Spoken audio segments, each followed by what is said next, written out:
Welcome to Nicki's Crochet Podcast, where you get to know your designers from a totally different perspective. And I'm really excited for our new guest. Keep in mind that you want to subscribe to not only my channel, but as well as her channel so that you can keep up with brand new videos and all kinds of things that are happening on our channel as well as our website. So let me introduce you to Christine. And Christine has actually kind of almost two businesses. We'll talk about both parts of it. So she has a design business, Spotted Horse crochet design, as well as a tent business. We'll talk about that. But Christine, I'm so excited you're here. Why don't you tell us how you actually got started in the crochet community? Like, what made you decide to crochet? Well, I started crocheting well over a decade ago, and I did actually start selling my finished pieces when my son was little. I was just really into crocheting baby things. I feel like a lot of makers are when their kids are small. But I don't know, it just kind of like, life happens and it, kind of fizzled out. And then fast forward to just a couple of years ago, I actually lost my job, and I worked on campus, or I lived on campus where I worked, I'm sorry. And so when I lost my job, that meant that I, I had no house. Now I had no job. And when it rains, it pours. My truck also died the week I was supposed to move out. So that was cool.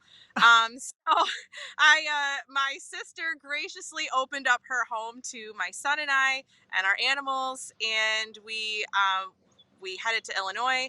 And I just remember like almost being like in a depression, like just feeling like I was at rock bottom. I had I had no way to even get to work even if I was to get a job. Um, and I honestly don't remember where I saw it. I was just scrolling on maybe Pinterest or something, and I saw crochet scrunchies, and I was like, well, I can crochet a scrunchie. I can do that. I can crochet scrunchies, and I can sell scrunchies. Yeah. So let's start there. Anyways, it wasn't long after that I found in my Instagram feed someone posting that there was 24 hours left to join a crochet course, a crochet business course. And I'm like, wait a minute, like this is a legit, like I can do this, like this is because I was just crocheting scrunchies and Yeah. you know like ear warmers, beanies, stuff like that. And and I realized, oh my gosh, there's so much, like I can blog, I can do all this stuff. So I did. I joined. I had, honestly, it was the day before my son's birthday, in December, and I honestly didn't have very much money to my name. So I kind of went out on a limb and said, you know what, I'm just gonna do it. I'm just gonna go for it. I'm gonna go all in, and I'm gonna make it work because I didn't have a choice. I had nothing. I had just lost my job, my house, my truck. I literally didn't have a choice. My back was up against the wall. So Yeah. I said, well, I'm gonna learn how to make a full-time income out of crocheting. So That is so cool. Very inspiring though. And you went far from there, from that point on. And I feel like you inspired your son as well with that entire journey. But you're a musician too. Is that the job that I assume that's what the job was that you had lost, but you love music, right? Are you still doing some of that? no. um, that's kind of a long story, but no, I'm not. I do have carpal tunnel now, and Oh, it's been really for me to play. And honestly, I was a full-time music teacher for so many years that I actually just burned out. I And totally understand. I just it was more like, music was my therapy, and all of a sudden it wasn't. All of a sudden it took all the joy out of it for me, and I just quit. I Yeah. quit. So yeah, I don't really play that much anymore. That's totally fine though, because now you have a different hobby and that's also your business. And I can tell it changed you, and it's really amazing how crochet can do so much for you. But the way I actually got to know you first was because of a viral. And I kind of want to talk about that because you turned your home into a tent. So you were living full time in a tent, which is, I think it's incredible. And I absolutely love that. But how did that even, I mean, yes, you were forced to in some kind of ways, but you made this into this pleasurable experience and you love it now, Ian, right? So tell us about that. Like, how did you even get to that point, and how do you incorporate yarn into it? I mean, that's scary, right? So I was still just in the beginning of kind of I wouldn't say starting my crochet business. I was probably definitely more than a year into it at the time. But like, single mom life is hard, okay? Yeah. Um, Not to mention trying to bounce back from losing your job and losing everything, and trying to stay above water and still support your son, and Hmm. provide decently for him, and not to I didn't want him to feel it, to Yeah. feel the financial crunch, you know what I mean? So it's hard. And I just remember, like, every night I would go to bed and I would be so discouraged because I felt like I was never going to get ahead, that I was just always going to be in debt. I was always going to live paycheck to paycheck, and I would never have a place of my own. I would never, it was my dream to have my own land and build on it and have a tiny cabin and everything. And I just felt like it was always so far out of reach for me. It just Yeah. never felt like a tangible thing. So, um, I remember coming across someone living in a tent, a single man Hmm. he's kind of a nomad lifestyle out in Colorado. But I remember, like, looking at that and being like, well, I can live in a tent. I mean, how hard is that? And he doesn't, Colorado, they've got 4 seasons. They've got Yeah. pretty harsh winter. I'm like, you know what? If this man can do this, I can do it. Um, so I immediately went on Walmart.com. I purchased their instant cabin tent for $200, and I dragged mine and Britain's beds out to the tent and, like, set up a little home. And this was on my sister's property Yeah. because I figured, in the summer, this was in the summer, it was in Illinois. I'm Yeah. like, if we're going to figure out how to do this, we're going to do it in the summer when it's easy, and I'm going to do it on my own property, or my sister's property. I'm going to do Yeah. it with a house that's accessible to me, so that, as we're transitioning into this, I um we can wean ourselves off of all of our, the modern conveniences that we're used to using. And honestly, I would say, for anybody that's looking to get into full-time tent life, that's really the way to do it. Yeah. I mean, if you're brave, I don't know, I guess maybe if you don't have kids, and you're brave, you turkey. But I felt like, starting off, with a house that was accessible to us, um, was probably the best way to do it. So yeah, so I did that. I made a video on TikTok and it went viral, like, right away, like crazy, crazy viral. Everybody was picking up the story, and it was getting reposted on, like, Instagram and Facebook, and it was going crazy. Um, and then I actually reached out to Stout Tent Company. I researched because I knew that if I was going to go into winter, because I live in the north, I'm born and raised in the north. Yeah. And I knew that I was just going to, always be in the north. So I knew that if I was going to be able to survive a winter in a tent, it wasn't going to be in that Walmart summer tent. So I researched 4 season tents, and found that canvas tents are the best Yeah. for full time full time tent life, full time camping, whatever. So I reached out to Stout Tent Company. I was very bold, and I said, "This is what I'm doing." I went viral. If you'd like to sponsor us, that would be really great. And it was 2 weeks later. I thought for sure. I'm like, yeah, these people think I'm a joke. Um, I got an email back saying, "Hey, Christine, we've looked over all your socials." And I'm already like, I know what they're going to say. They're going to turn me down. And to my surprise, she's like, "We would love to sponsor you. We love what we see. We want it. We're going to just, let's have a meeting. We'll send you whatever you need." That So is so cool. sent us a gorgeous, almost 20-foot in diameter canvas bell tent. The thing weighs 105 pounds. Um, Sent us a wood stove so that we could get through winter, and they sent Britain a bunk bed, So which cool. is, honestly, it's such a comfortable bed. But anyway, that's kind of a really long answer to your question, but that was how we got into tent life. I love it. I love it. But where do you store your yarn? I mean, you had to downsize quite a bit. So do you have just little boxes where you store your yarn, and how do you make sure it doesn't get dirty? I just use like Rubbermaid totes. I did give a lot to my mom, like a lot of yarn. Our local library takes yarn donations. They have like a little yarn library, and I mean, I just flooded it with like all of my yarn, and everybody was like, because I had some really good yarn. Pretty much like it was. I think most of it didn't even end up in the yarn library. I think most of the library employees just hoarded it all for themselves, all the nice yarn. Yeah. Um, because I think some of the donations they get, I don't know, have animal hair and stuff like that. So Yeah. they were really happy with the yarn that I brought in. So I was glad that I was able to bless so many people with the yarn. And I really just keep. I don't shop for yarn anymore. I know Yeah. that sounds.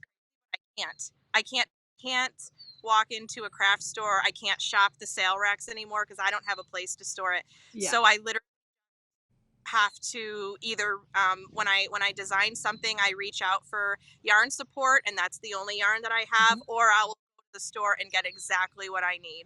And Exactly. then anything that I have left over, I bring it back to the library. And that they're always anxiously awaiting for me to bring them more yarn. So I have two totes. That is all I have. Two Rubbermaid totes, and I'm pretty sure it's all Lion Brand yarn right now. That's The cool though. I love so that. have much for storage, and I do keep it in the tent. There's a couple of Rubbermaid totes that I keep outside with other items. Hmm. Um, Yarn is just it's always in the tent, so it stays dry, it stays clean. Yeah.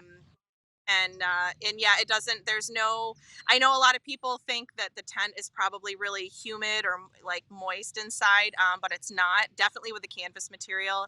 Yeah. Um, but no, I don't have a problem with like my yarn, getting moldy or funky or anything like Or that. So, frozen. or, oh yeah, because it's dry inside the totes. So Yeah. actually, no, it's too frozen. Yeah.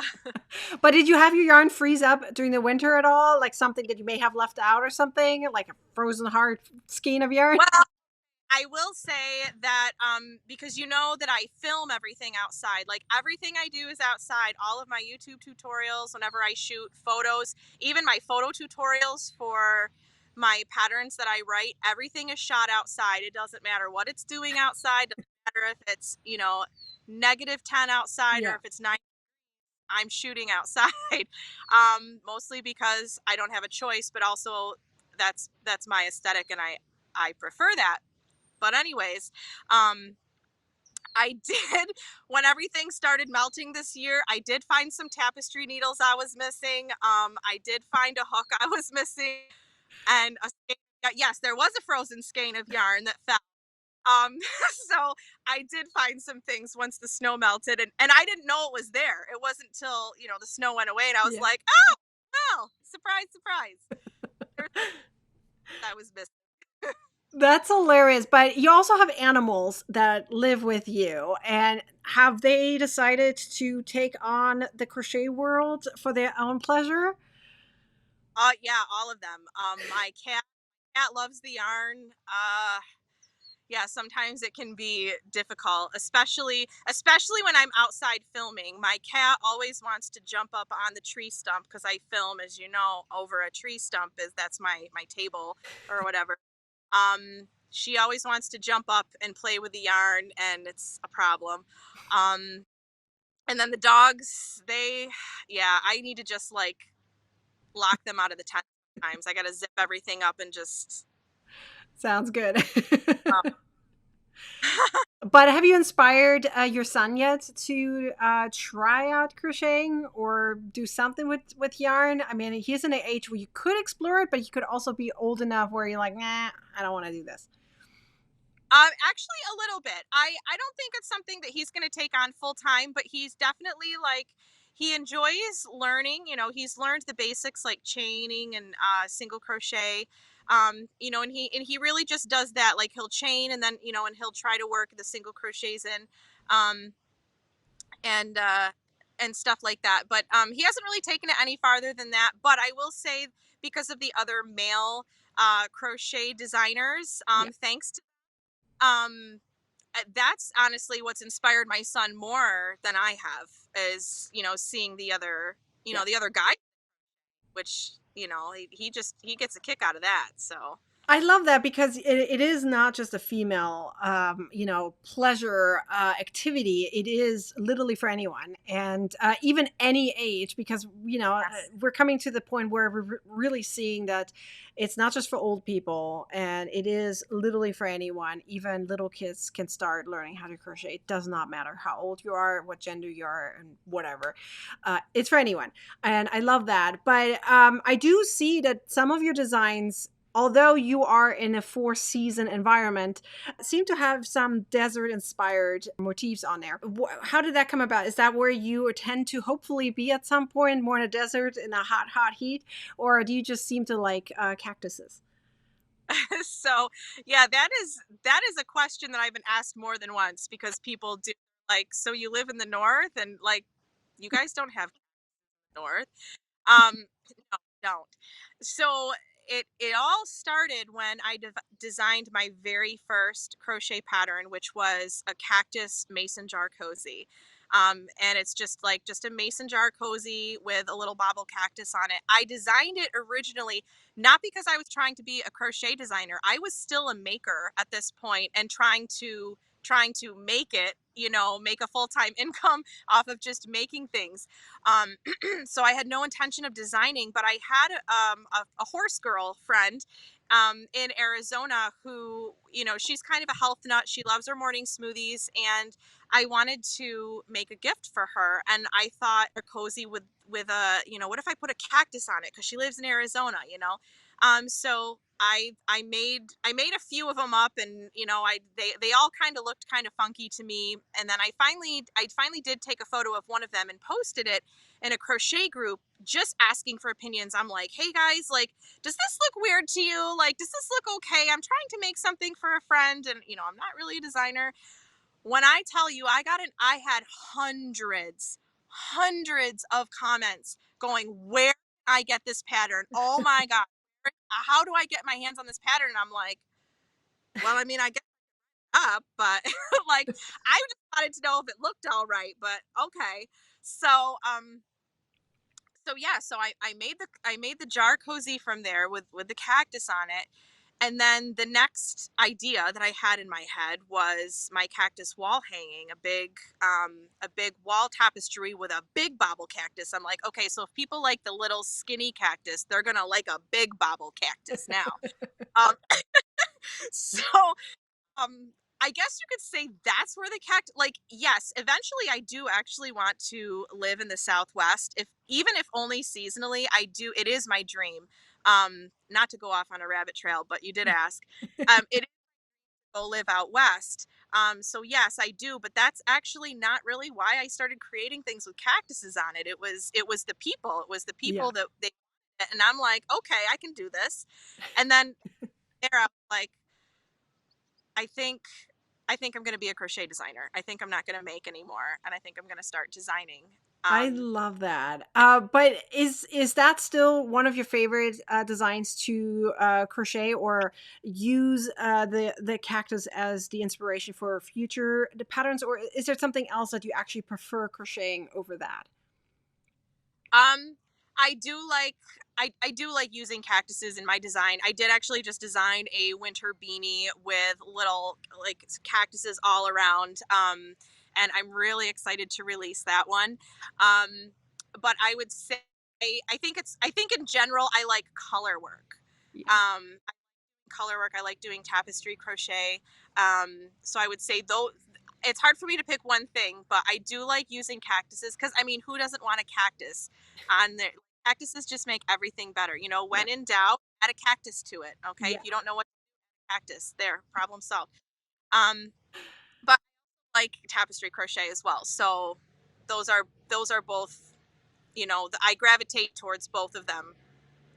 Have you ever designed anything that it was kind of tent inspired? You feel like, oh, I'm using that anyways, or like I made this for me, but I feel like anyone could really use this. I mean, maybe washcloths or something, but is there anything else that kind of inspired you because of you living in a tent to design?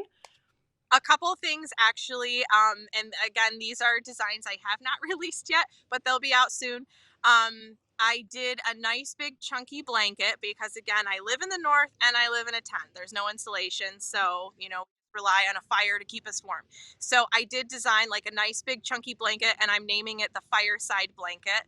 Um, so that is definitely inspired by our tent lifestyle, and then also a pair of fingerless gloves, because if you've watched any of my YouTube tutorials in the snow, I am wearing a pair of I did not make them, but a pair of hand knit fingerless gloves. But then I, of course, because of that, I wanted to design some for myself to wear in my own videos. So those are two things that I've designed. Well, I would say, and the cactus beanie, like Yeah. anything that's warm. I know it's summer and I'm still out here like designing stuff for winter, because the winters are long here. So Yeah, yeah, that makes sense. But you have so many gorgeous designs. So, is there a way for people to get your designs? Do you update your audience when you get new designs? I assume you have a newsletter. Do you want to talk about that? yes, so I do have a newsletter, and yes, everyone on my newsletter they're the first to know. So I do have a free version on my blog for most of my designs, but then I do have my Ravelry, of course. But yeah, whenever a new design drops, everyone on my email list is the first one. They're the first ones to know. Oh, I love that. So, if anyone wants to grab a link, it's down below to sign up for both of our newsletters, but definitely for Christine's. She has amazing designs. So, go take advantage, especially if you love cactus things and if you love the behind the scenes of tent life. She has plenty of links and information for you. If you want to know more about tent life, she has a complete separate TikTok about that. And I'm sure it's on her website so you can find it and learn all about it. There's just so many videos on that. So thank you, Christine, for being here. I'm glad you made it as one of my guests. And I hope everyone enjoyed this episode. And I hope everyone to come next time. Every week, every Saturday is a new podcast. Thanks, everyone. All right, bye. Bye.